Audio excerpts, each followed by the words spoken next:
Kamemba wa parliament wa Bukimbiri kantware umugisha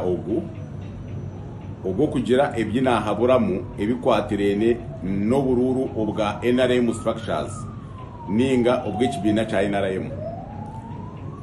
ebi nimbikora nko kugira nkanye member wa parliament wa NRM ninye chairman wa Bukimbiri NRM conference ninyenda kurabura ngo twabaniza mu bururu bw'ebibina bwa NRM tutabeho kandi twerinde tugendera hamazima k'ekibina kiragambisa amazima habwo kuba tumanye ngo abantu bari kuza mu buciko bwo higomborora obwa village ninga obuciko obwo hamuruka ningo bwa district abo ba member umushara empera eyo mushara teriho so otija kuzamu okata mesete nyinjo ramanya ngo ryatunga mushara ejo cyo kubanza echa kabiri ogutara umurimo kugira ngo eji ni full time job ngo twaza kutunga umurimo ngo mbwe no gumurimo ngo ndaza kuguma ndiho full time eco cyarimo umurimo cyarimo office echa kashatu tine kugira ngo mbwe naza muka chairman ngo ndaza manda shari mishango ngo mundi ndabasa kwija kumanda tungaho ize stamp eco naco tikirimo abo kuba LC taratunga chairman wa movement ningo wa member wakachiko taratunga rawensi kandi taratunga kushara memishango aho hari imirimo yaba LC mu government kandi hari n'imirimo yaba NRM mu chairpersons umurimo gwaba chairpersons tungire kumanyiswa ngo district yabagambire ibyo bashimire gukora batakatizo bururu umurimo ogwo buciko no kuhabura abantu mu byentunguka no kuhabura abantu mu cyaro cyo twiremu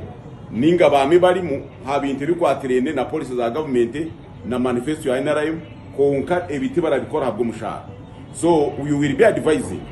ohe amagezi konka atareba ibyo kugira ngo waza kutunga umushara ahoko mushara tiguriho ikindi no kugira ngo umuntu atatame sente ze nyinja katamubwire bwe kandi bukabura mukashesha keja kagira ngo NRM teyine mugasho NRM te compensate so nitenda ngo umuntu yazamo amanyungu no kwehayo nabagambira ngo no kwehayo mutija kugira ngo harime sente kandi mutaryana muronde ngo niba mwenka mutunge consensus mwegarukemu mumanye ngo turi bamwe turonda abantu abakubasa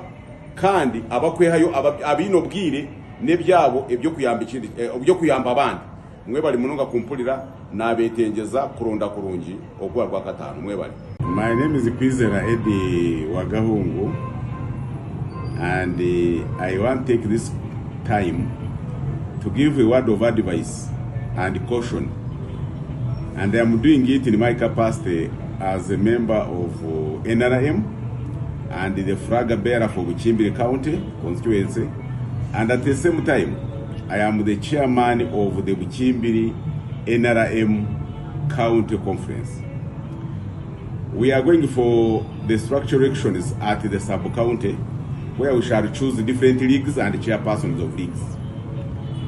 It has come to my knowledge that the NRM at Chisoro did not sensitize people, either on the radio or by talking to them, to know what people are supposed to be doing and what their entitlements are. I want to state that there is no salary for members of the executive of the league. It is a voluntary calling for the party work. Secondly, this is not a full-time job that now you will resign your job if you are doing business and you have a full-time job. Thirdly, if you are a public servant means appointed under public service. That's when you don't join politics as an executive member. That's what the law says. And the amount of time being put in and amount of money being put in may not be recovered in all the 5 years you will be there as a member of it. So when you go there, first gauge all of this money I'm investing in, how will I recover it? Because a member of NRM as a structure, you don't even have a stamp to decide cases. It is voluntary. It advises leaders within your jurisdiction, and that's what I would like to advise, that let people go and participate. in the structures, well aware that there is no salary, there is no income, but the benefit will be for you to participate in the mobilization of communities for development. And secondly, what motivates people? I don't want people to get disappointed after elections. They expect some payment and the payment will not be there. I am doing it in behalf of NRM, and I found that this is a gap, that we don't want people who will reach there as chairpersons of leagues, chairpersons of committees, to be frustrated or disappointed, and they start blaming NRM, they start blaming members of parliament, they start saying that people are not, the committees are non-functional. People have been blaming the district leadership of NRM, and they blame district county constituency leadership because they think that there is a budget. I want to tell and to reassure and to restate that these are voluntary undertakings, no salary, and not a full-time job. So, my dear members, take the responsibility, well aware that it is voluntary, it is commitment, it is patriotism, and it is love for your party and love for your country. I thank you very much, and I wish you and everybody who is participating successful elections of Friday. But also, look among yourselves. Instead of conflicting, agree and build a consensus. Harmonize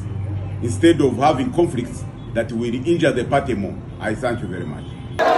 Batoye isende ntabatoye umuntu uzande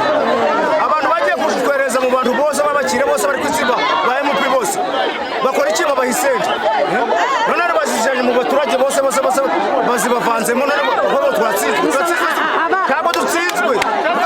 ururu urapfuye akaruru kabayemo isente nyinshi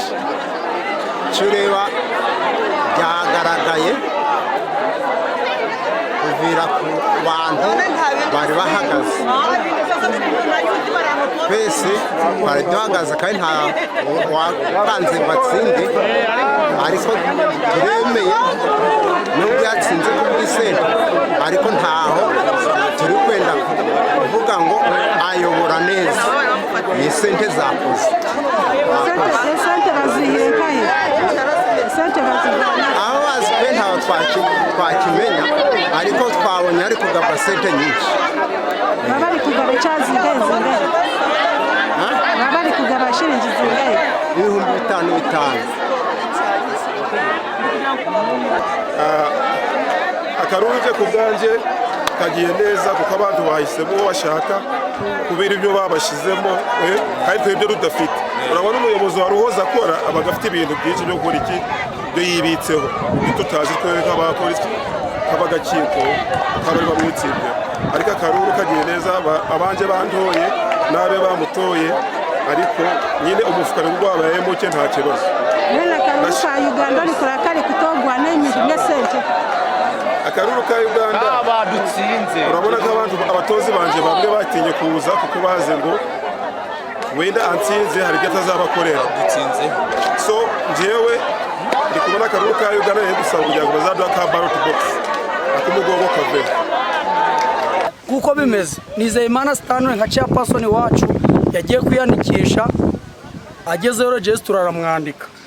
tugiye gusanga hano kano kanya turi gutora dusanga register no hagaze ku RC1 ka izina rya Nizeyimana Stanley yarinyujije mi karamu so twe bitumye tudatora nk'abaturage ku NRM gashagashe nta muntu uriho ku RC1 kandi twamutoye ku mainstream aratsinda ku kibe mwemere ku mainstream ku RC1 bakamwangira ibyo nibyo bigambo byanje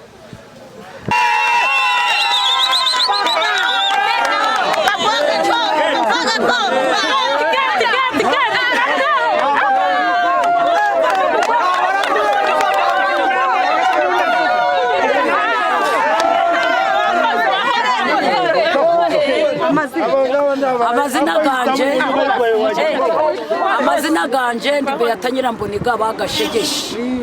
maze imyaka 60 kuva mu bufumbo bwanje nagera mu gashegashi twamanjiye gutora Chaimani Mutagoma George arimutse dushiramo Sitanure Nizeyimana maze imyaka 40 ari kutuyobora neza kandi ari kwigisha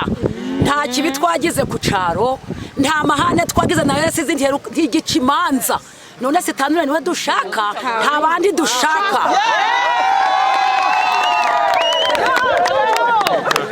amazina ni Ntamanga Porciano wagashegeshe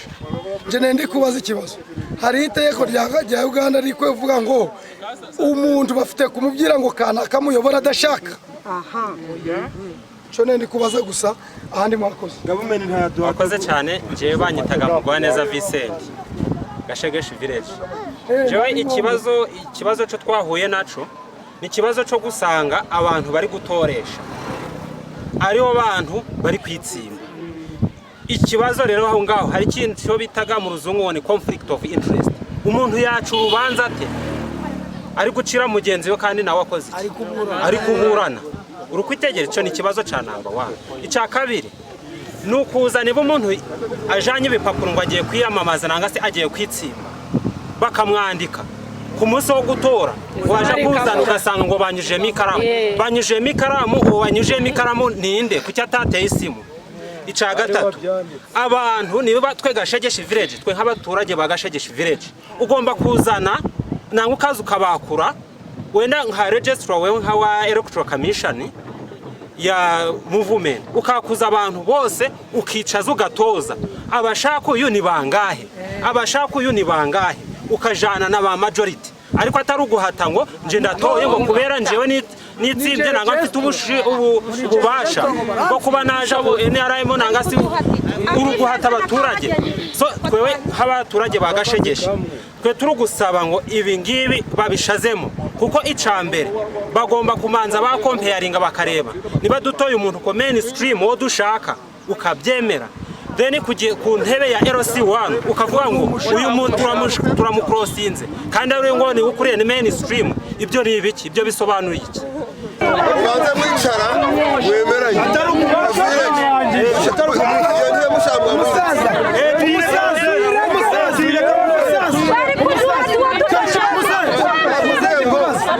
banze mwemeranye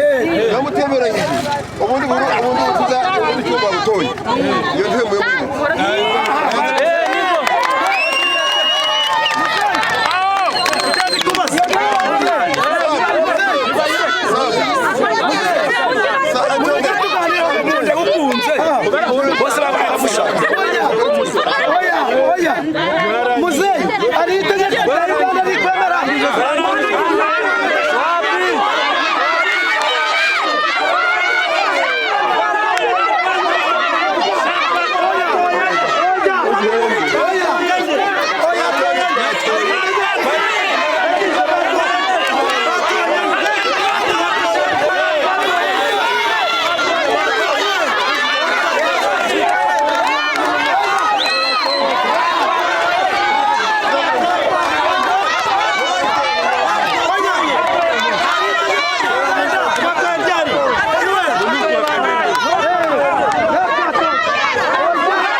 bari mu yari gukora hano uwo muri baza barukore mu gatanga kuma gutaha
umuntu waramwanditse urarangiza kano kaya umusonga utora wamunyujemo ikaramu byahize bite bije wabibonye dushaka tumenye niba